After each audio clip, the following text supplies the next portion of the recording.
Hi, and welcome to Alive with Chronic Illness, a podcast dedicated to exploring what it's like to live with and not in spite of chronic illness. In today's episode, I'm joined by assistive technology trainer Matthew Horspool. Thank you so much, Matthew, for joining me today. Should we get started with you just telling us a little bit about yourself? Yeah, sure. So I'm Matthew Horspool. I am 33 years old, I think. I'm at that age where you forget how old you are because, one birthday kind of goes into the next. But early 30s certainly. And have been blind since birth. It's funny, I was sorting through some paperwork the other day. I've always told people that I've got bilateral microphthalmia and coloboma. Because that's what I was told. And then I was searching through some paperwork the other day and found a more recent health report, which I'd forgotten about, which had a whole host of conditions and said, well, it might be coloboma and it might not. And there might be some nystagmus in there and there might be some other bits and bobs, and it measured all the corneas and things. But I mean, for all intents and purposes, it doesn't really matter other than when you're filling in a benefits form. I'm totally blind. I can't see anything. I haven't got any light perception or anything like that. And thankfully, that's all that's wrong with me, really. I mean, I've got asthma and things like that. But, I mean, by and large, yes, I'm a blind person. I identify as a blind person. I've lived as a blind person all my life. Went through the blind school system. So went to a primary school for the blind and a secondary school for the blind, and then on to a college for the blind, and then went on to mainstream university and did computer science. And have landed kind of in all sorts of different industries, really. But all centering around either blindness or assistive technology in some way. So I do assistive technology training and consultancy work as my day job. That actually has had quite a significant overlap into Braille. I actually did a stint as a Braille transcriber when I first came out of university and still have some connections in that industry. So I look after some Braille standardization projects, making sure that the Braille code is uniform across different English-speaking countries. I project manage an organisation called the Braillists Foundation, which provides support for people at all stages of their Braille journey. That's kind of just part of my freelance portfolio, really. When I'm not doing technology training, I'm generally project managing the Braillists. And then, assistive tech training. And when I'm not doing any of that, I sing in the choir at Coventry Cathedral. So that's, I've always been musical, and singing in the choir is kind of the current expression of that. I went through a phase of being in an acoustic duo and singing in the pubs when I was a bit younger. Did a stint actually doing some sound technician work for an amateur theatre company and would have pursued that, but the equipment that was used in the big theatres wasn't terribly accessible at the time. They were transitioning over to touchscreen based stuff, which really just wasn't helpful for a blind person. But yeah, I enjoy it at the cathedral. It's a nice expression.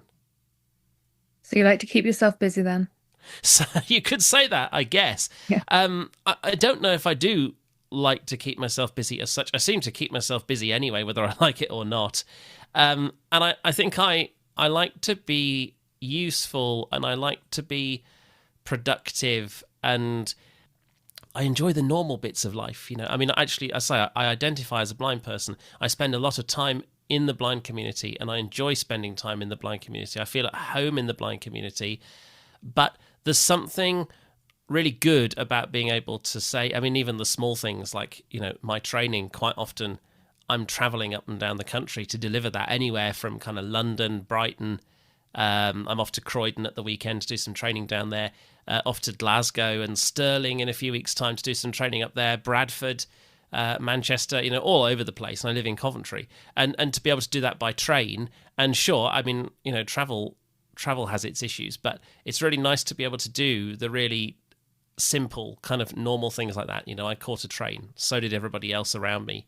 I sing in the choir at Coventry Cathedral. I mean, not necessarily so does everybody around me, but that's not a choir of blind people. That's a choir of people, one of whom happens to be blind. And so, I enjoy doing things. I enjoy doing things. I enjoy the blindness of some of them. I enjoy the normality of others, and I enjoy being out and about. But yes, as much as sometimes I don't particularly enjoy being busy as such, I certainly wouldn't want to live a life where I had nothing to do, because that's it kind of gets a bit dangerous when you do that, because when you're in that position, all you really end up doing is thinking about yourself and how much better your life could be if only, if only things were different. And that's not a state of mind that I really want to be in. No, definitely not. I think, yeah, I like to keep myself a good level of busy. Definitely sometimes overdo it as well and end up with being a bit busy. But I think it is good to keep your mind occupied. I find that helps me a lot. And I can definitely relate to what you were saying there about like just the normalcy of life. I think that brings me a lot of comfort if I've had a lot of medical appointments. Sometimes something that other people might consider just be really simple, like just doing the laundry, can just be really calming because it's just when you've been in the medical environment, you've been in an appointment or you've been in hospital for a long period of time, just literally doing the laundry just feels so, I don't know how to describe it other than just normal. And it brings Mm. me back to reality in a really centering way that I just find incredibly comforting. But yes, there is something in that and just being able to do the everyday things. Yeah, and just running a house. I mean, I have a mortgage. I am quite fortunate to have a mortgage and look after my own house. And therefore, that comes with all of the responsibilities of looking after one's own house. If the boiler breaks, I'm the one that's got to fix it. If something needs to be repaired, needed some work done on the roof not so long ago, then it was my job to project manage that. And actually, that's a really interesting thing because people see the blindness first. And so they say, oh, goodness, yes, is your dad at home? I have to say, well, no, he lives in Birmingham and I'm in Coventry. I'm looking after this myself. But it's amazing, actually, at the start of that project, how nervous they are. And at the end of the project, how not nervous they are, and how you develop strategies for working out who's a cowboy and who isn't. And you get to the end of a project like that and you think, actually, yes, do you know what? I did quite a good job of managing that project. But people have that perception of you straight away. Yeah, they do. I mean, some people hide it better than others. Ultimately, I don't really mind what perception they have of me as long as they're a good tradesman. If they have that perception and then they do poor quality work as a consequence, then, well, yeah, then we're going to have words. But as long as they do a good job, then it's up to them what they think, really. But yeah, you do notice it, and you notice gradually their attitude shifting as you go through the project. Yeah, it can be frustrating though, I'd imagine, especially if people assume it's not your home. Well, it's not so much they assume it's not my home, it's that they assume that I must need more help than I need. And that can be quite difficult. I don't find it too terribly frustrating directly. What I find frustrating about that is that I can't necessarily get all of the information in a way that I need that information. They'll say, I'll send you across some pictures of what it might look like. And you say, well, yes, that's not actually going to work. But if you could just describe, but I mean, I'll just send you the pictures. Someone will be able to describe those pictures for you, won't they? Well, I mean, they will, but that's not really the point. Actually, can we have, I'm a fairly technical person. If we can have a fairly technical conversation, and eventually they'll get there, and eventually I'll throw some technical terms at them and they'll throw some more technical terms back, and we can have a conversation. And generally it works out. It's just finding ways of actually getting them to have the conversation that you need to have. Yeah. Yeah. And communicating to them what you need. And it feels like for me, like the way you explain it to me, can you just describe it to me? Makes sense. I think, yeah, that you're asking them to describe it, that therefore they should describe it to you. But I guess for some people, they don't really think that way. And it is about getting that access, isn't it? And getting information conveyed to you in a way that is accessible. Well, and it's about, I think, we as blind people, and I talk about blind people, but I suppose you could relate this to anything, but through a blind lens, it's about us knowing what we want before we really go in to something like that. I mean, we're talking about it in home improvement, but you could talk about it in any context you want, really. If I know what I need to know, if I've gone and done my homework and done my research, and I can use those technical terms, and I can say, okay, listen, okay, you're going to upgrade my heating. These smart TRVs, can they be controlled through HomeKit, or do you have to use the dedicated app in order to control these smart TRVs? Well, once you're having a conversation at that level, they can probably answer those questions, but they don't expect you to ask those questions, and they don't expect you to be able to understand the answers, because actually most sighted people wouldn't understand the answers to that question. And so it's much easier to show them a picture of a TRV, which is, by the way, that's the thing that on the knob on your radiator that controls the temperature. It's much easier to show you a picture of that and to show you a screenshot of the app than it is to try and explain that what we're going to do is we're going to fit a motorized TRV and it's going to communicate on Zigbee at 868. So actually anything that's Zigbee 868 compliant will take it. So it's about getting them to understand that actually I've done my homework, I know what I want, and I just need you to answer the question that's in front of you. Yeah, and having that preparation beforehand, I think, yeah, like you said, it can be applied to so many different situations and trying to think ahead and think what information might I need, what information do I need to ask for? And like you said there, you might have more technical knowledge than they would expect. Yeah, yeah, absolutely.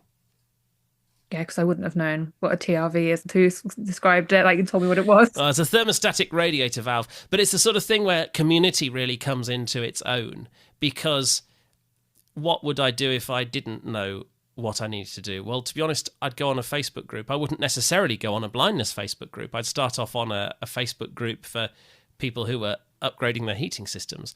And I would say, okay, what do I need to look out for in an ideal place, in an ideal system? And they would come back with a load of requirements.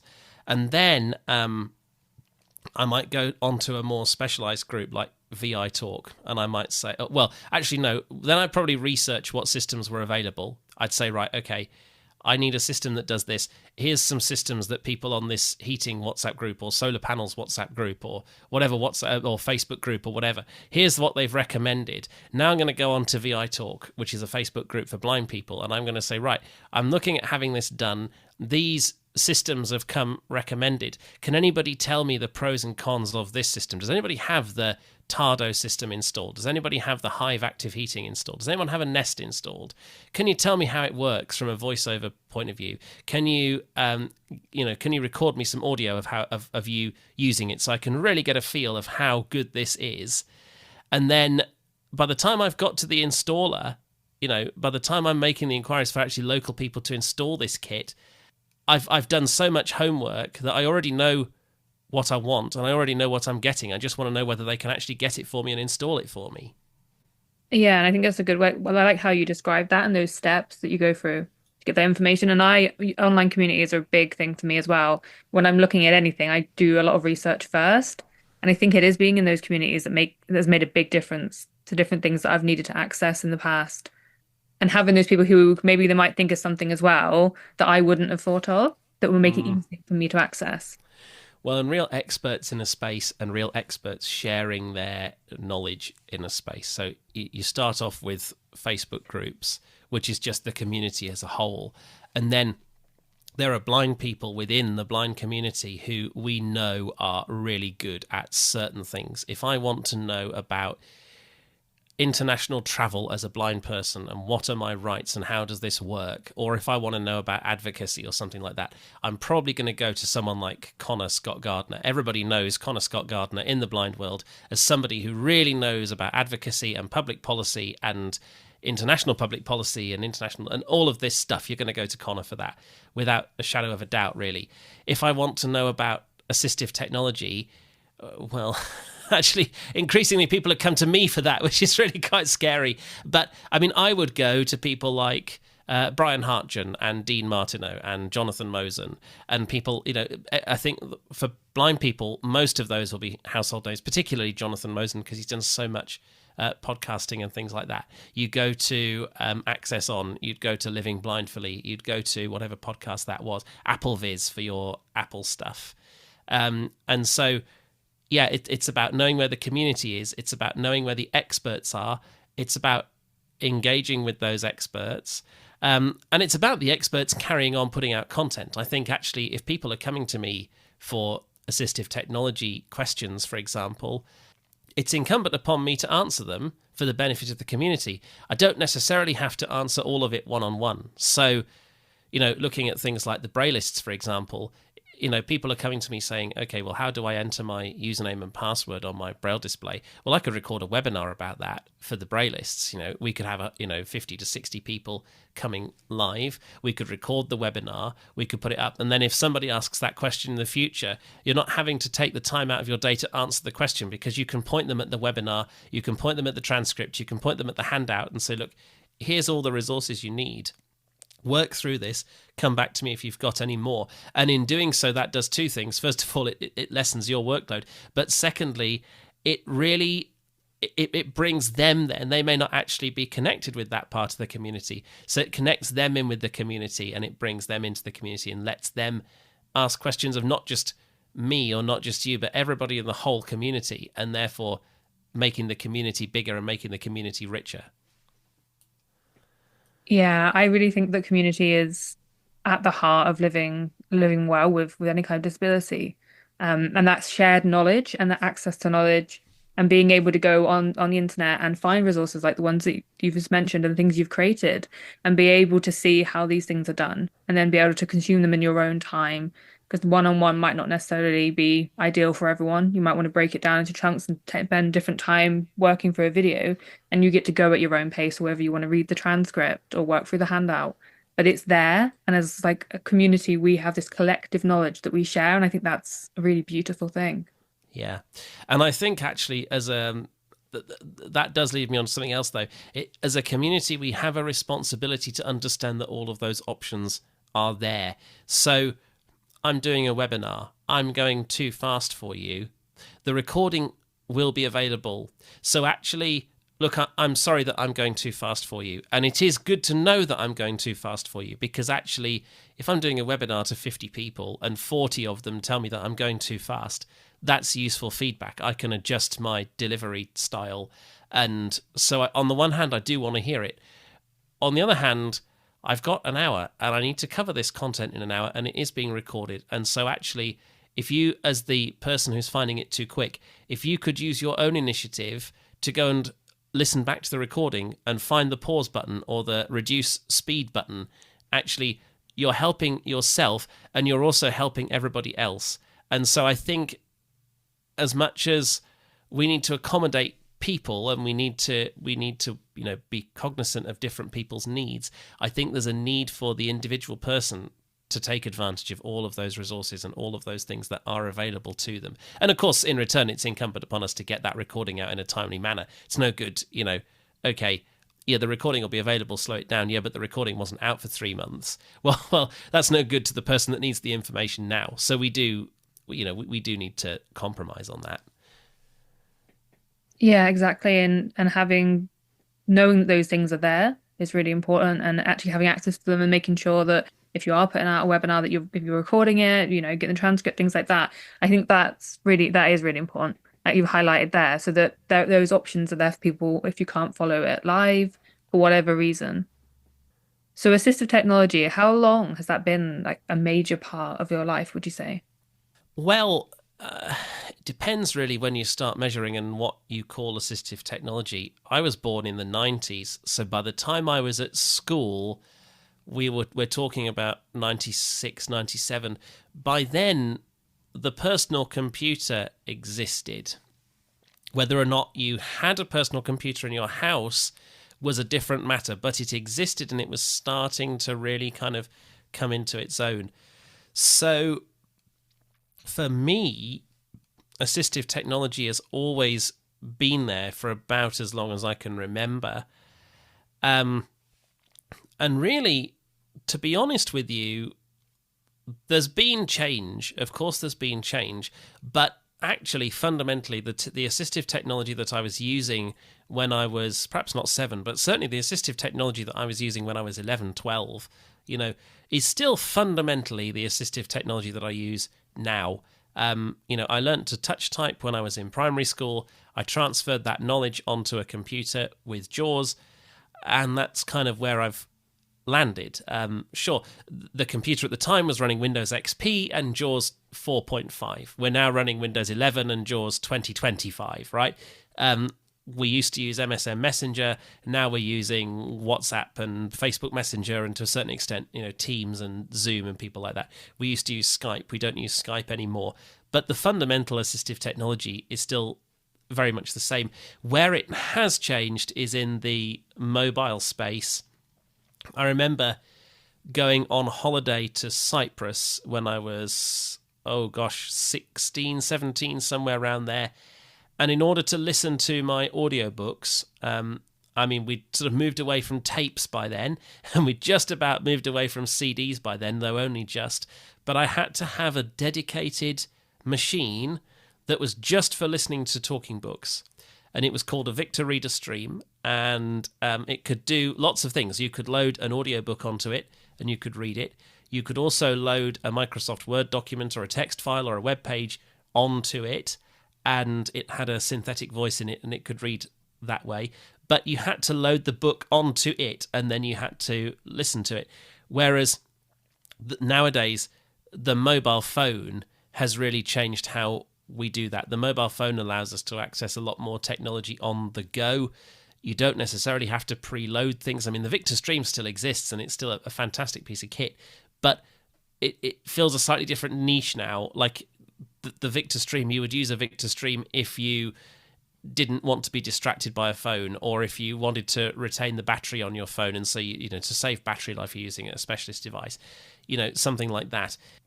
Yeah, the mobile phone really has revolutionized everything, I think, for technology on the go, and I think has made certain bits of technology, I was going to say easier to access, that the barrier to entry is lower.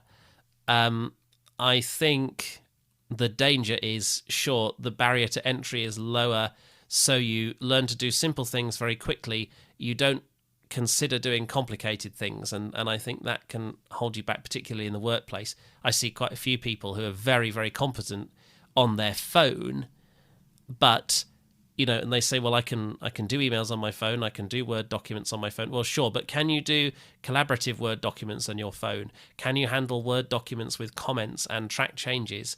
Can you run a mail merge on your phone? What about spreadsheets? Can you handle the spreadsheet if it has merged cells? Can you handle a spreadsheet if it has multiple regions and you have separate rows and columns for those regions? And all of a sudden they get very flustered and say, oh no, I don't think I can do that because I'm blind. Well, that's nonsense. You can, but you need to use different technology, and it's technology that you perhaps haven't been introduced to, and it's technology that perhaps you don't really want to put the effort into learning. But if you don't put the effort into learning it, unfortunately, you're never going to get a promotion in your life. So you really ought to put the effort in to learn it. And I think that, the phone has been a big equalizer because it's given more people access to technology, but it's also, I think, caused us problems in terms of learning those more advanced technology skills.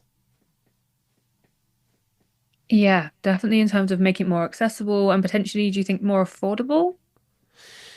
To a point, our phone's really affordable nowadays. I mean, the Oh, yes, cheapest, that's a good point. and I mean, there's a tricky conversation about affordable as well, isn't there? Certainly, as a blind person, we think about iPhones. Well, the cheapest iPhone, if you bought it new, I think is like £600 now. It's not cheap. They're not I mean, cheap. you could certainly buy an iPhone second hand, or you could get a hand-me-down iPhone from a friend or a family member, assuming that you use iPhone. I mean, if you use an Android phone, maybe it will work, maybe it won't. There are some really good Android phones that work really well with TalkBack and screen readers like that. They tend to be the higher end Android phone. If you bought an affordable Android phone, if you bought an Android phone for £100, say, it might be accessible to a point. Whatever, we're still, even the assistive technology that's built into mainstream products, you still need a certain amount of, you need a good quality processor in order to use it. You need a good quality speaker in order to hear it. All of those sorts of things. So I think, sure, you might have an accessible experience with a £100 phone. You might not have a very pleasant experience with a £100 phone. So I think to a certain extent it's made it affordable because you don't have to buy lots of different pieces of assistive technology. There was a time, as I say, when you'd have to have a talking book player. You might have to have a special talking GPS receiver so that if you were in an unfamiliar space, you could get walking directions to a place. To read your post, you would have needed a scanner with special scanning software that was accessible, and you'd have needed a computer to run that. Whereas now, all of that can be done on a phone, with a couple of free apps. So I think certainly more affordable, but I'm not sure if I'd quite call it affordable, or at least not in all cases. Yeah, so it brings those things together into one device, which in some senses might potentially make it a little bit more affordable. You're not having to buy as many, but actually, realistically, in order to get a device that's going to work and work well, you're needing to pay more really for one that will be able to manage that level of software. I think so. You might need a device that, for a sighted person, they might consider to be overkill, but for a blind person, not so much. And I mean, there are philosophical questions to be had around that, right? How many people actually buy their iPhones, or any mobile phone for that matter? How many people buy their phones outright? So it might just be that you have a slightly more expensive contract, which if you're paying £5 a month more, okay, it's £5 a month, but it's over 24 months, and it's not, you can kind of live with that, maybe. There are benefits like personal independence payment.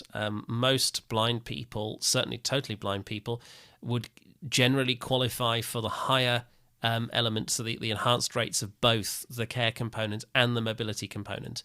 And sure, there's a lot that you would need to spend that money on, but setting aside £5 to £10 a month of your PIP for a phone that is slightly more expensive, but which can do what you need it to do, that's a perfectly valid use of your PIP. So, it's not like the costs aren't offset.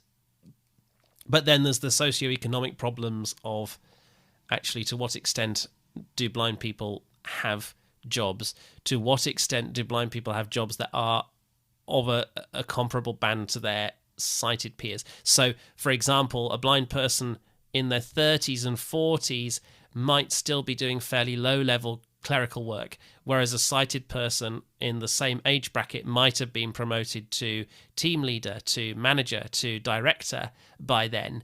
So blind people are not very often employed. The blind people who are employed tend to be underemployed. So yes, there is PIP, sure, but actually you're not earning as much to begin with. So how much of PIP is actually going on your disability stuff, and how much of it is just making up the difference between what you think you should be earning and what you're actually earning? So that it's a very complex situation.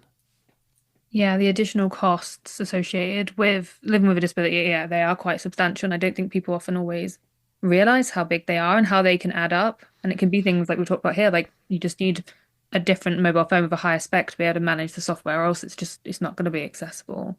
And also, you can't get the same role that potentially you could have because of accessibility issues.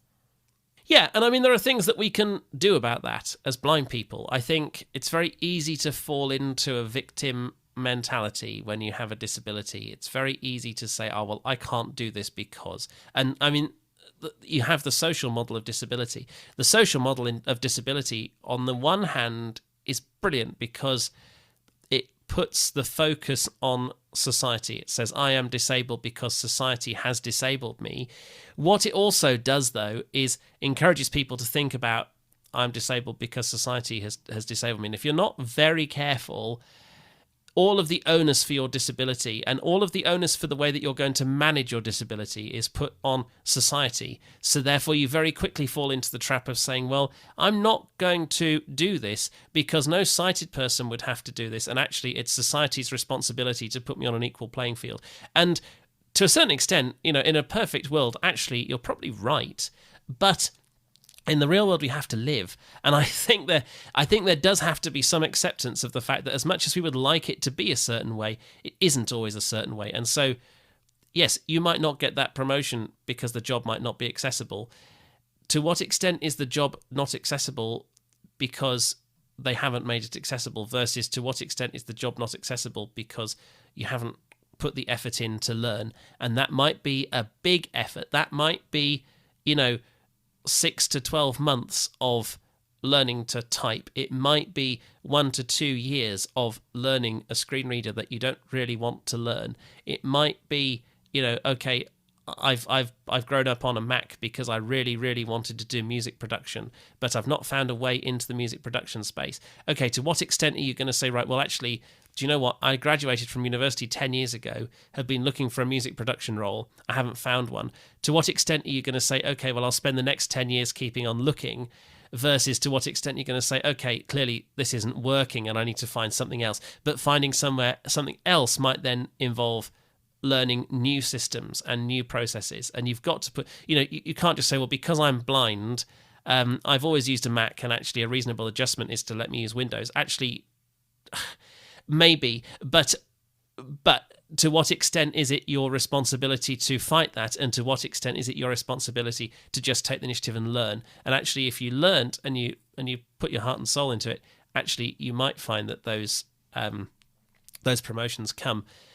But it's hard, and I think strap in for a hard ride, I think is the certainly to start with, is I think what I'd be telling people. And the rewards will pay off once you've had that hard ride. But yeah, it's as much about you as it is about everybody else. So it's getting over that initial hurdle, maybe, of learning new software, as well as making sure you're asking for accessibility requirements and getting the balance right. I think so, and being very clear about what the problem is. The default position of a lot of people seems to be, if they can't use something, it's because it's inaccessible. And I think we need to be a bit careful about that, actually, because if one blind person can use something and another blind person can't, it's not inaccessible just because the other blind person can't use it. So we're not. So it's important to understand what is it that we're saying. Are we saying this program is inaccessible? Are we saying I can't use this program? And if we're saying I can't use this program, can you not use this program because you don't have the right software? So maybe you need some custom scripting done. Can you not use the program because you don't have the right skills? So maybe you need some extra training. Can you not use the program because there are certain settings which your organization won't let you change? If the organization would let you change certain settings which are locked down by a system administrator, actually this would allow the program to work a lot better. Can you not use the program because actually, you really need a screen reader, but the company won't let you install the screen reader? There's so many things, and I think actually what we need to be better at doing as a blind community, certainly, what we need to be better at doing is articulating very clearly. Don't start with the "it's not accessible" line. Start with the "I cannot use this" line, and then try and get to the bottom of why you can't use it. That might involve having an external consultant in to do an assessment, and when the external consultant comes in and does an assessment, the outcome of that assessment might be it's not accessible, or it might be you need some training, or it might be it needs to be configured in a certain way. But go with it and try it. And I think that's really where it starts, is being really specific about what the problem is.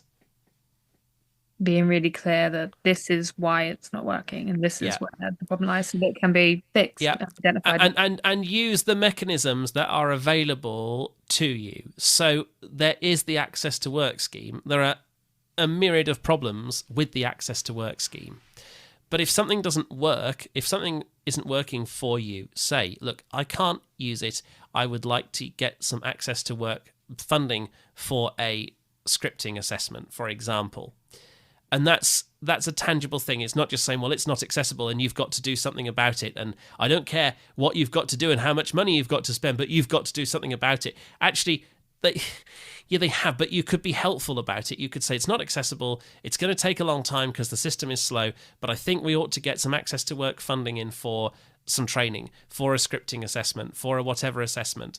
And then you've given them something to do. It's not just a big kind of, that they're not staring into the abyss going, it doesn't work for this person and I don't know what to do about it. You've told them it doesn't work so that they can work out what they're going to do with you in the meantime. You've also told them what potentially would solve the problem.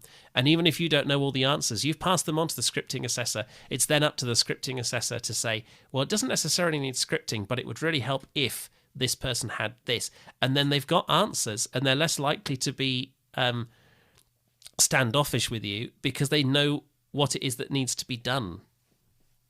Yeah, and they can work on that. When you know what needs to be done, you can make steps. I think that, yeah, that clarity and this that awareness and understanding what's going on so that you can then rectify it and change things if need be and get that training in, like you mentioned there.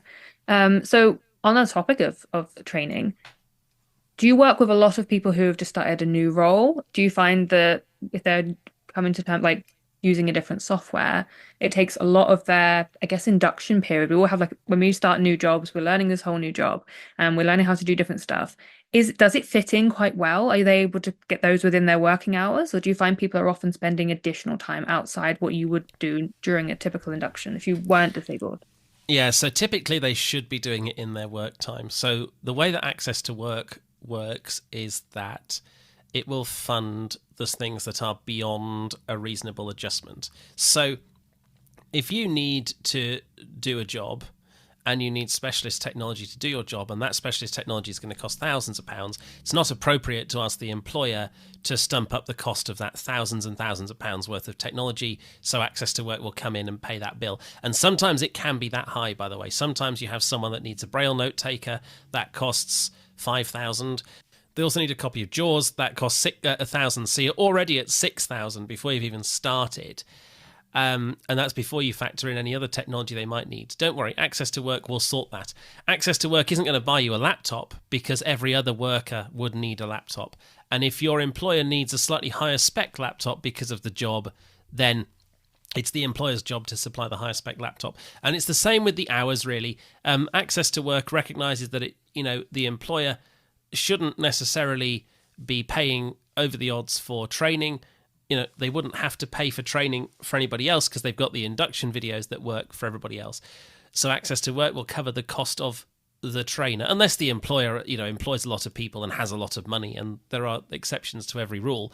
But they'll cover the cost of the trainer. They'll generally expect that training to be done in work time. The reasonable adjustment from the employer will be to allow them to take half a day a week for 4 to 8 weeks to do their training and to get up to speed. So yeah, it's done in work time. If it's not done in work time, it's up to the client. You do get some clients that won't do it in work time, but generally it should be done in work time. There are really two types of client. Well, there are three types of client who I see, really. There's the client, as you say, who started a new job. They may or may not have been recently diagnosed with blindness or sight loss. They might be congenitally blind, or they might have lost their sight later on in life. But they're starting a new job. So, as you say, everybody has to get to grips with new software when they're starting a job. The training material provided by the employer may not be particularly good quality anyway, and may not be suitable for a blind person because it's got lots of screenshots, or because it's done on YouTube videos, or things like that. So my job is to come in and to intervene and to provide training that is more appropriate for the person.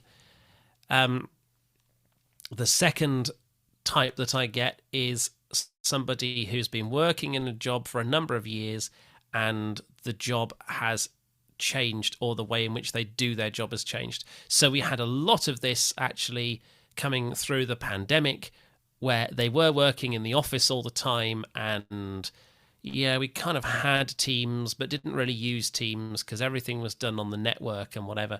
And okay, now everybody needs to work from home. So all of a sudden, Teams and SharePoint and OneDrive have become a lot more important all of a sudden, because we can't log into the corporate network anymore because we're not on site to access the corporate network. So a lot of blind people who didn't need to touch Teams before have now got to touch Teams for the first time. A lot of sighted people have also got to work with Teams for the first time, and the employer has come up again with training material to help their sighted employees through this process, but for the blind employees it doesn't really work. Or going back to this idea of setup, for a blind employee, actually, the way that Teams is set up may not be especially compatible with their screen reader. So we have to introduce an alternative method of accessing the same content. And so I'll come in and I'll do a bit of consultancy and a bit of training around that.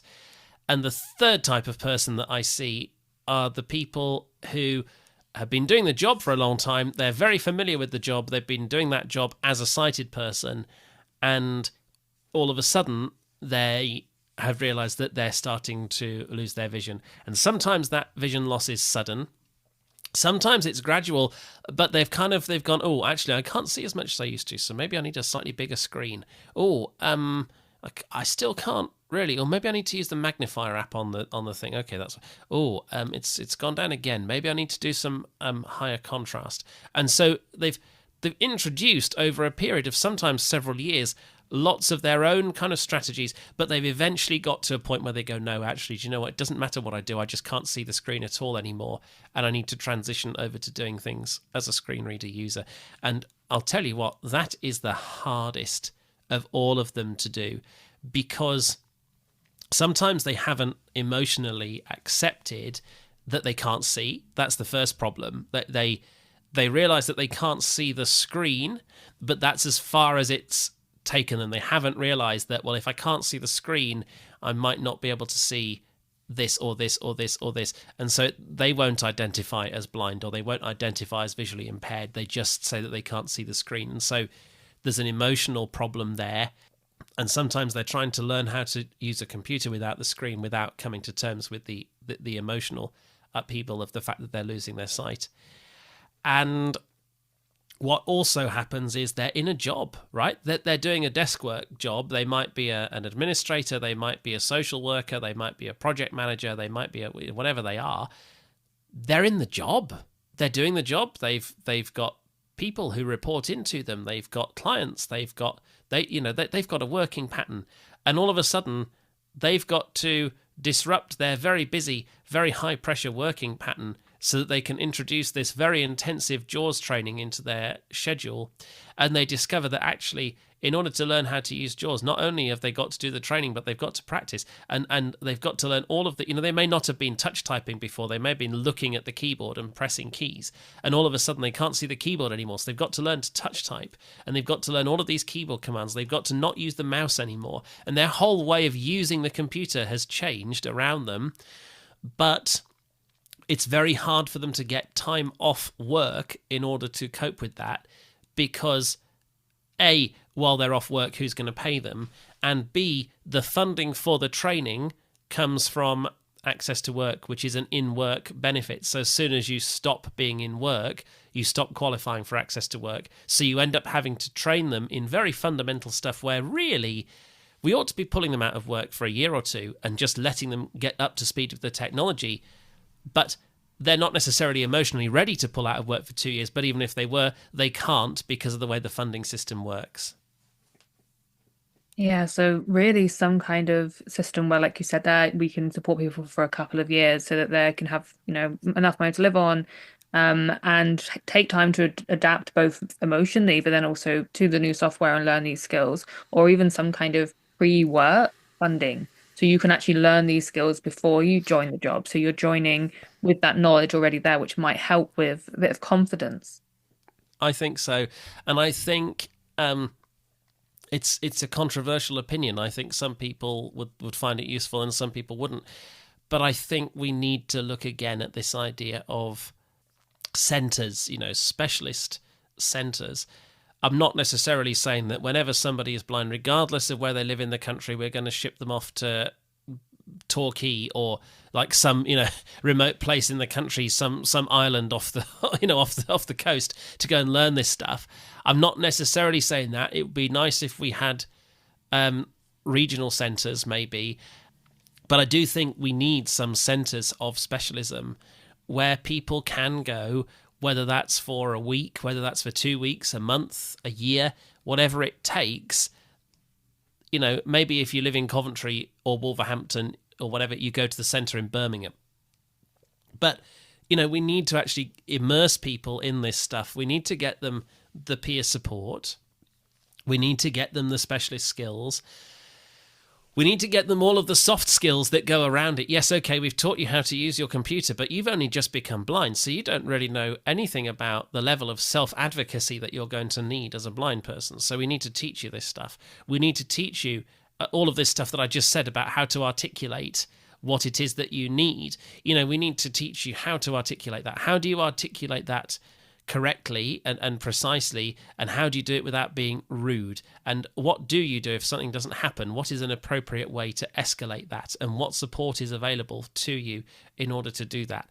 And how do you write on your CV that I have a really poor work history in this 2 to 3 year period because I was coming to terms with being blind, without that impacting negatively on your CV, because all of a sudden you've declared on your CV that you're blind and no one's going to give you a job anymore. So there's all of that stuff. It's not just about learning the technology, it's about learning those really key life skills and everything else that comes along with it. I can teach you how to use the technology in the workplace.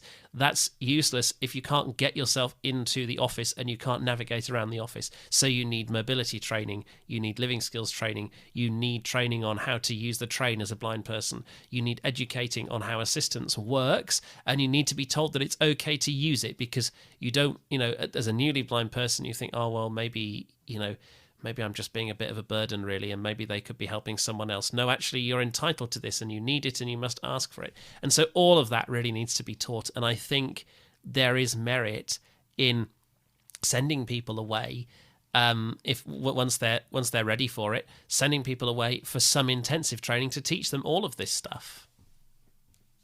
Yeah, I think that would be very, very valuable, having that access to something that kind of helps you really live with like visual impairment or disability or whatever it is. And heavily what Alive with Chronic Illness, the reason the podcast name even came about was because I have multiple disabilities, and I was trying to figure out, like, how do you live with this? And there is no, well, at least I wasn't able to find no one hub that just kind of brings it together in a way like you described there. And I think that something like that, like maybe some kind of residential, you could have an option of going away and immersing yourself in it, which I think would work for some people, maybe not for everyone, but or like a center you could go to, and you've got these people around you who've been there, done that, and they understand what it's like, and they're going to be able to predict things like you said there with a gap on the CV. How would you explain it? And that's something that, until you mentioned it, I didn't even think about, but it's so true. There are gaps on my CV when I've been unwell. And I don't want to have to say, oh, that was the time I was in hospital, so I have like this brief gap, or this is something. And being able to articulate that in a way that when you get to that interview, it doesn't throw you, because someone's already said to you, well, be prepared that maybe somebody might ask you about this. And these are some ways you could reframe that. Yeah, I think we have to be a bit careful when we talk about disability. I mean, so there's really two arguments, really. There's the argument on the one hand that says everybody with a disability, regardless of what the disability is facing the same sorts of problems, and therefore we can generalize some of this training. And I do think there is some truth to that. And I think an alliance of different disabilities is really useful. I mean, look at the Labour government. As we record this, we don't actually know what they're going to do to the benefit system, but we know that there's probably going to be some change to the welfare system for disabled people. RNIB and Guide Dogs and Thomas Pocklington Trust, which are our lead blindness organisations, they can't handle that by themselves. We're all going to be impacted by this. An alliance of charities of all different disabilities coming together and fighting this as a unit is going to be what does it. But I think we need to be a bit careful about how far we take that, because actually how a blind person might answer that CV question might be quite different to how a person in a wheelchair or a person with autism or et cetera, a deaf person handles that, because the time that they've had out of work might be different. The nature of the time out of work might be different. The nature of if you're talking about multiple, I imagine quite short, but a lot of them, multiple hospital stays. Blind people do have this from time to time, but it's not terribly common for there to be lots of short overnight stays in hospital. It tends to be you might have to have a day off for an appointment every so often, and that is quite awkward. But the big rehabilitative stage actually tends to be quite a concentrated rehabilitative stage, or quite a long drawn out process where nothing really happened. So I think the way that you frame it really depends on how the disability affected you. And I think different disabilities will affect people in different ways. And so I do think that as much as we need to not cut our nose off to spite our face, I think there's definitely something to be said for disabled people all coming together as one. I think we also do need to be aware of the fact that different disabilities need different specialisms, and we need to not lose sight of that. You can't just send a blind person to a generic disability specialist to learn about access to work, because the access to work needs of a blind person are very different to the access to work needs of a wheelchair user, for example. Yeah, I think that makes sense. That there needs to be that specialist knowledge, and I think I talk about a lot about lived experience, but I think because it's so different, everyone's experiences are different, and depending on your disability, your needs are going to be different. If you've got people there who have the lived experience of something similar, there's often an insight I find from someone who understands what it's like because you've got that empathy. But it is so different, and there's in the need for there to be real specialists, and it is tricky as someone who's like multiply disabled. Often the support I need crosses across different like sectors and different kind of specialists, I suppose, really. But perhaps for somebody who, for example, is visually impaired, having you need to have someone who's a specialist in that area in the software that's available. There are often people who are, I guess, quite broad, and I think access to work assessors, I don't know is if are they specialists in certain conditions, or is it just a general assessor and then they'll assess, I guess, everyone? No, so I mean, this is a problem actually across the board, not just for access to work, but also for other benefits like PIP and like universal credit, the work capability assessment. Quite often, the assessors actually know very little about the disability. We see this also with a disabled students allowance for university. They know very little about particular disabilities. And the disabilities that they know most about tend to be the disabilities that come up the most in assessments. So for people on benefits, quite often that is mental health and learning disabilities and things like that, or possibly physical disabilities. For people at university, quite often that's dyslexia and things like that. Blindness within a lot of these spheres is actually a very, very low incidence disability, and people don't really understand what would help a blind person best, and it does lead to a lot of false positives, and it leads that there's a perception that we need to get people back into work as quickly as possible, and so you end up with situations like a blind person goes for an access to work assessment, doesn't really know what they need. The assessor tells them, well, you'll never be able to type because you'll never be able to see the keys on the keyboard. So we'll provide you with Dragon Naturally Speaking so that you'll be able to type. Well, there's two problems with that. First of all, actually, you could learn to touch type. Learning to touch type would take a long time, and if you do need to get back into work quickly, maybe there's a need for Dragon as kind of like as an intermediate step. But the idea that a blind person can't type is false. A blind person can type. The second problem is you've recommended them Dragon Naturally Speaking. That's fine, so they can type into the computer, but how on earth are they going to read back what they've just typed? How are they going to read things from other people? And the assessor just has not thought about that at all. Or sometimes the assessor will have thought about it, so they'll say, okay, we'll recommend you Dragon Naturally Speaking and we'll recommend you JAWS. Okay, but have you considered that Dragon Naturally Speaking and JAWS out of the box aren't compatible with each other, so you can't run both pieces of technology at the same time? It can be made compatible with a third piece of technology called JSA, but you haven't recommended JSA on the access to work assessment, so the employer hasn't bought it, so you've got two relatively expensive pieces of technology, and you can't use either of them. You can't use JAWS by itself because you can't type. You can't use Dragon by itself because you can't read back what you're doing. So then you've got to go for another assessment, or the employer just says, do you know what, forget it, either we'll make you redundant, or we'll foot the bill and we'll buy the JSA component. But no, there's a distinct lack of specialism when it comes to assessment. It's a real problem. Yeah, and that's such a good point there that you might not think that these two softwares aren't going to just work simultaneously, and you're going to need something else to really bring that together. Yeah, and it goes back to what I was saying about a product being inaccessible. Sometimes this does happen, particularly with legacy software. Sometimes you do need an intermediate piece of software to come in the middle of that. That might be some very advanced customizations to your screen reader, so some scripting, which is what I talked about earlier on. Sometimes it might be an alternative way of accessing a particular program. So some programs might have a web version and they might have a desktop version. And you might find that one of those versions is more accessible than the other.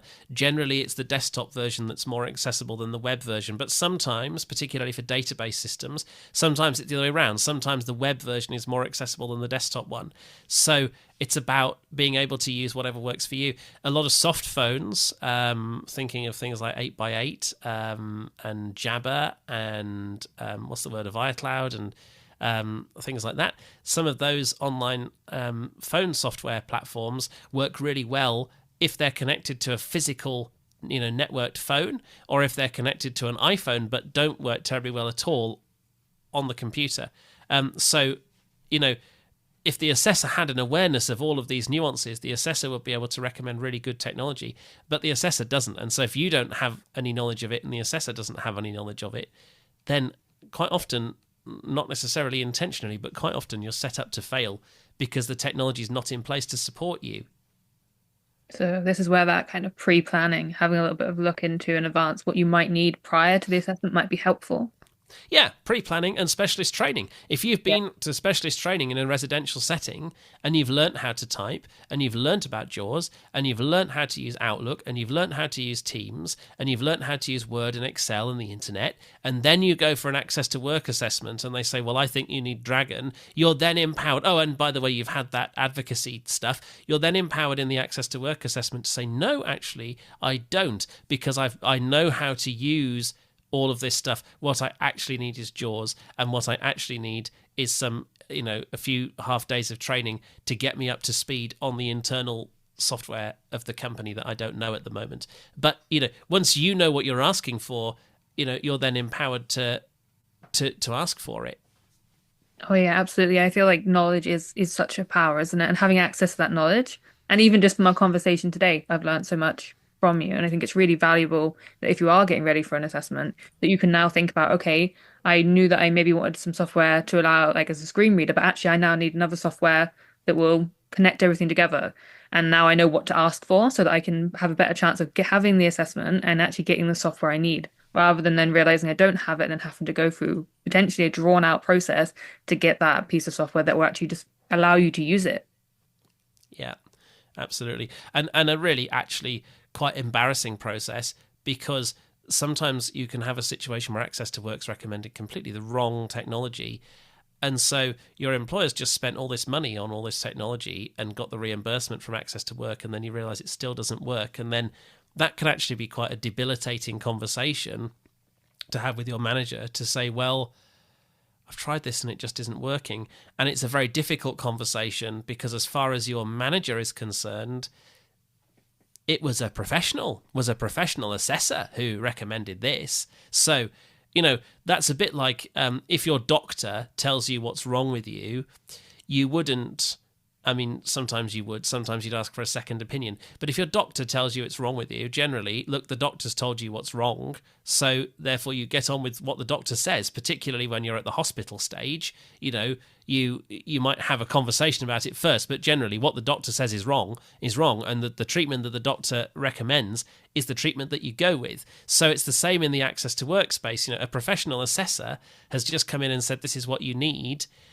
If you as the employee then turn around and say, actually, it's not what I need and it's not working, the employer might then start to think, well, actually, is it just that this employee is being difficult? Is it just that this employee is not adjusting very well? Is it that this employee is not a very good employee? And then starts to blame the employee, and it's really not the employee's fault, but also what is the employer supposed to do, because the employer doesn't know about blindness either, and the employer has had a professional recommendation. So it can be really awkward at that stage to have that conversation. Yeah, so a real double thing of one, you might be worried about what your employer's perception of you, and actually your employer might have a negative perception of you and might place the blame on you when wrongfully. But also as the person using the software, when you've perhaps maybe not got a strong software knowledge, you might think, oh, maybe I'm just not trying hard enough. Maybe I am the problem, and it might feel quite disempowering when actually really all it is that you haven't got the right software or the Yeah, right equipment for your needs. yeah, absolutely. And I find actually as a technology trainer, probably about 60 to 70% of the work that I do is training, but there's a good solid sort of 30 to 40% probably of the work that I do, which is actually you turn up for a training session and actually you find that your job is to be the counter professional. Your job is to be the second opinion. And there have been a few times when I've turned up for a training session, it's not going to work because, okay, it's a Jaws and Dragon without JSay job, or it's a blind person has been given screen magnification job when they're too blind to see the magnified screen, or the reverse, a low vision user has been given Jaws but actually would benefit more from screen magnification. And there's been a few times when I've just said, look, actually, is your manager available? Could we get a 20-minute meeting with your manager before the end of this training where I can sit down in my suit and tie as a professional and talk to your manager, because I think I can probably get through to your manager as a professional in a way that you wouldn't be able to get through to your manager as an individual, because I can explain how the professional system has gone wrong from another professional's point of view. So then it does become that doctor offering a second opinion, which they would take sometimes more seriously. Yeah, and that can be quite helpful having you come in and say, right, this is what it is. And it is frustrating that they do take that more seriously in a way, because you would hope that they would listen to their employee that's telling them this doesn't work or this isn't working for me for whatever reason. But yes, I think that's quite good to know that there is that option of having someone come in and say, actually, no, this isn't the right software.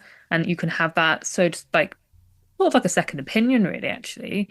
So if people have software that doesn't work, can they go back to their assessor? Um, they can certainly go back to access to work and they can say it doesn't work for them. They may not get the same assessor again. In fact, most likely they would get a different assessor actually, just because the assessments are generally not done by Access to Work themselves. The assessments are generally outsourced to an assessment provider. With DSA, it's a bit different. With DSA, you might get the same assessor again, but for Access to Work, generally, no, it'd be a different assessor. And you would probably need to convince them of the need for another assessment. So what I'll sometimes do is, if I'm the one that's saying, okay, you need to go back for another Access to Work assessment, what I will sometimes do is write them a report for them to take with them to say, I've been doing this person's training. As a consequence of the training, we have discovered XYZ with my professional credentials on the bottom of it, so that Access to Work can then contact me and say, oh, what are you going on about? And then I can have that conversation with them. And I've done that for a few people, written them a reference or a professional letter or whatever. But yeah, you'd have to contact Access to Work and you'd have to say, well, actually, what I've got isn't suitable. Here's why, and I'd like another assessment. And then hopefully the DWP will give you one. I think probably they would actually give you one. And hopefully you would have enough information to be able to articulate to the second assessor what went wrong the first time round and what you actually need. But it is about, again, it's about articulating. You need to be articulate enough to be able to manage that process. And some people are better at that than others. Yeah, and it really is like that gives you such an advantage if you are able to articulate yourself and you are able to express what you need in that way. And yeah, it Mm. doesn't come naturally to everyone. It's not, it's not very easy for everyone. No, Um, and actually, if you were articulate in the first place, you might actually have been more minded to do your own research. And so what tends to happen is that the most articulate people were articulate in the first place, and so got the right support. And so generally people get wrong support because either they don't know what they're asking for or they're not very articulate in the first place. And so getting them to then be articulate on a reassessment becomes extremely difficult, because the whole reason why they're here in the first place is because they couldn't, for whatever reason, couldn't accurately describe what they needed in the first place. Yeah, exactly. That is it, isn't it? If it's difficult the first time around and then the second time around you're in the same position, hopefully the second time around maybe you have a little bit more support. But I suppose actually it can often be the flip side of maybe you have a little bit less support. Perhaps you feel some kind of pushback from your employer. Yeah. But yeah, thank you for sharing all of that. That was really helpful. I think there's so much information there that people can really benefit from. So just while we come to the end, you mentioned that you are in a choir, and I'd love to hear a bit more about that. Yeah, thanks. So I sing in the choir at Coventry Cathedral, and I guess this is the whole, there's a stereotype, isn't there, that all blind people are musical and, et cetera, et cetera. A lot of blind people are, a lot of blind people aren't, but I was, and still am, and was musical all the way through school, and hence had opportunities all the way through school to sing and to express that music in whatever way I felt comfortable expressing it at the time. While my voice was breaking, I didn't do much singing. I did much more sort of piano playing and keyboard playing, did a bit of tin whistle playing actually, and recorder playing and things like that. But yeah, music's always been a big part of my life, and so has religion and faith. And so I've always really been involved in local church choirs, and through friendships and relationships that I cultivated over many years, I ended up knowing the director of music at Coventry Cathedral. This was before the pandemic, so we've had a new director of music since then. But I knew the director of music at Coventry Cathedral, and a vacancy arose for somebody to sing tenor in the cathedral. And I said, well, how about it? And he said, I don't know. I've never had a blind person in my choir before. It would be hard to audition you, because as sighted singers, we would expect sighted singers to be able to sight read music. So look at a piece of music they've never seen before and sing it at first sight. Generally, is how you would expect to do it. He said, "But look, we'll give you a trial and we'll see what happens." So I did a voice trial and passed, and then joined the cathedral choir. And look, it's hard, right? Because everybody else just turns up on a Sunday morning and they get the music put out in front of them and they sing it. And we have a practice on a Wednesday evening where we go through the repertoire for the following Sunday, and then we sing the music and whatever. For me, it's a lot harder because, well, the cathedral doesn't have a library of Braille music. I've taken on responsibility for making sure that I have the music in Braille, that I have the resources that I need to learn the music. And that means that I have to have the music list in advance. And sometimes they're very good at giving me the music list in advance. Sometimes there'll be a big national event. So the most recent one was September 2022, when Queen Elizabeth II passed away. And there were, emergency services, memorial services and things like that needed to be held. And this was, we had 2 or 3 days notice in order to arrange that, right? You're not going to have weeks and weeks worth of notice. So some of that's about the cathedral working with me then to say, okay, here's what we'd like to sing. What do you have in your library already that you can pull out and use? And if you don't have a particular piece, is there another piece that you do have? So there's a lot of backwards and forwards working, and there's a lot of extra work that I will put in to make that happen. But it's so rewarding because, as I said right at the beginning, the cathedral choir is a place where actually I stop identifying as a blind person when I'm in the cathedral choir, and I start identifying as a musician. And that is wonderful, just to have that perspective shift and to be with that different group of people and to do something just completely different for a few hours a week. Sometimes it can be really frustrating because you're up on a Sunday morning still preparing your Braille for the Sunday that you've got to sing, but a lot of the time it can actually be really refreshing and really invigorating just to be in a different place for a bit. It sounds like that's quite a freeing experience for you. Absolutely. And the bottom line is I can perform, to the same standard that a sighted musician would perform at. I may need to go about it in a different way. And everybody has off days. And good grief, I have my fair amount of off days.